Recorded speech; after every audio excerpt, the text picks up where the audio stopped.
pinangalanan ng ilan sa mga i-endorso nilang senatorial candidates, malaya pa rin daw ang mga tagasunod ng White Vote Movement na mamili ng kanilang iboboto sa eleksyon. Nakatutok si Salima Refran.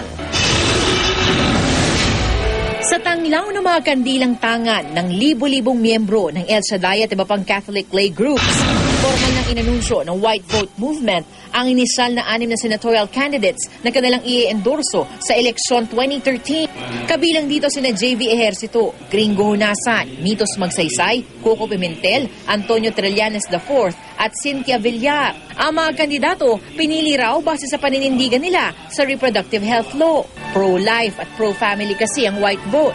Pero nilinaw nila na hindi naman dinidiktahan ng kanilang mga miyembro. Kasi ang endorsement, hindi naman yan imposing, di ba? Ni-endorse mo lang. Ang desisyon kanila pa rin. Ang mga kandidato, malugod na tinanggap ang pag-iendorso. Pinag-aralan daw nila at sinuri nila yung mga interviews kung ito ba ay naayon sa teachings o doktrina ng simbahan. Pag buhay ang pinag-usapan, tabi lahat. Freedom of speech, freedom of expression, freedom of press. Ganong kahalaga. Malaking bentahe ito on my end kasi at least makikita ng taong bayan na si Mitos Magsaysay represents values of family and promoting life. There is actually a pledge being made. So hindi lang ito puro saya. Meron din po itong corresponding obligation on the part of those to be endorsed. You're responsible for every decision that you make, and you have to always make sure that your positions are reflective of the positions of your constituents. Yung mga family bills and life bills, support natin. Talaga naman tayong believer sa family, sa institution.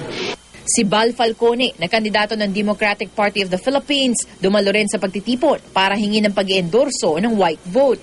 Kamusta naman, sir, yung atin pong panliligaw? It's okay. Mabuti naman. Oo. Makakasagot ba natin, sir? Well, I think I'm one of the favorites.